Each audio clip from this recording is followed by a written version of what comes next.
Welcome guys sa ating YouTube channel. So dito na guys, natapos na natin yung grills. So ayun na po siya guys. Atin na po siyang pininturan ng kulay white. So ito guys yung mga pinalitadan na po natin yung kanyang mga butas.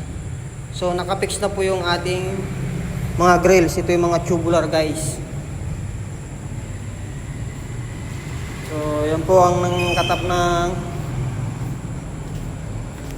ito na po yung kinatnan ng ating pong pagkagawa.